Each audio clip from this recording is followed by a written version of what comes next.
Hello there. Thank you for allowing me come into your space once again. My name still remains Reverend Michael Olang, and I want to welcome you to Arise and Shine on Nigeria Today Live. So today we are going to be talking about friends. That's choosing your friends wisely. Choosing your friend wisely. Okay. Life is not meant to live alone. That being said, just means that we need to have relationship with people. Of course, nobody is dropped from the sky to the earth. Everybody came from somewhere. There is some kind of relation you have, some kind of people you call family, and so you want to make friends, you want to become friends with someone. You need to be cautious, you need to be very careful while choosing to go into a relationship with someone, making somebody your friend. You need to be cautious and you need to be intentional about it.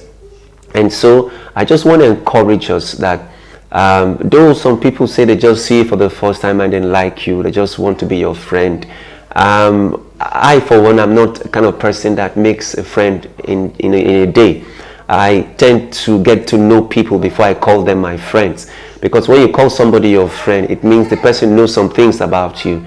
The person has access to a particular part of your life. And that is when that person becomes your friend. You've done things together. You have been able to know each other to a degree. That is when the person, you can answer this person is actually a friend. We work and do the same thing. Maybe in a workspace, my colleague, your colleague, well, not all your colleagues can be your friend, but out of your colleagues, one can be your friend. So for somebody to be your friend, you need to be very cautious. You need to be very intentional before you can say, I'm into a relationship with this person, or this person is my friend. You need to be very, very intentional. What are the things that you need to actually watch, or the steps you need to take to allowing somebody into your space to be your friend, to be somebody you want to be in relationship with? What are the steps? What are the things you need to actually guide or look out for before you can actually say, this person is my friend, I can allow this person come into my space for real? Now, the first thing, one, you need to know yourself. That's the first thing I would just want to advise you. Know yourself.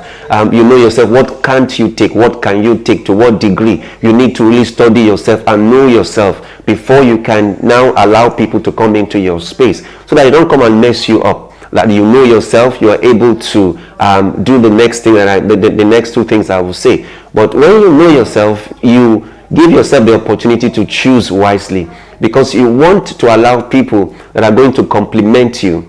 You want to allow people that will add value to your life. You don't want to allow parasites into your life, people that will just come to perch on you and just feast on you and feed on you, and you also will not want to be a parasite to that person as well. So knowing who you are, know yourself very well, gives you that opportunity to know who is going to come into your space, who you're going to allow into your space. Now, the second thing I think you need to really do is to come into that relationship or come into that friendship with open hands and open heart. Don't come with baggage. I know, of course, a lot of people have been hurt in the past.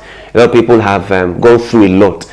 You don't want to come with that baggage to say, okay, I want to make new friends now. You come with that baggage. You will only be seeing through the lens of your pain. You will only be seeing through the lens of the experiences you've had, which might not be good. And that will not make that friendship work, because it's only negative things you'll be seeing about this person. Everything the person does, you want to read meaning to it. So you come with open hands and an open heart. And then thirdly, what you need to also do is that you try to gauge, am I in the same, are we aligned? Do we have a common ground? Does this person do what I do or like what I do?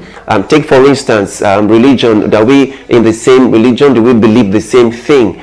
Because you don't want to go into a relationship or friendship with someone who doesn't believe what you believe. There will be chaos. There will be problem. So the person should be in alignment with the things that you do. Maybe career-wise, or maybe things you love doing. The person should be able to like those things. That's the third one. And then the fourth one, you need to set boundaries. Yes, you need to set boundaries. Boundaries are very, very important. Know your boundaries, know the person's boundary. And what boundaries am I talking about here? The boundaries, communication boundaries. Now, does this person like texting? Does this person like chatting? Or the person like me to call? Or do I want to talk to the person face to face, physical? These are boundaries communication boundaries you need to set and know. And also you need also to set physical boundaries, and also set emotional boundaries and social boundaries. Finally, you need to know where this person comes from. Everybody has a family.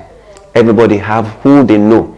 So you need to know the person's family, siblings, friends.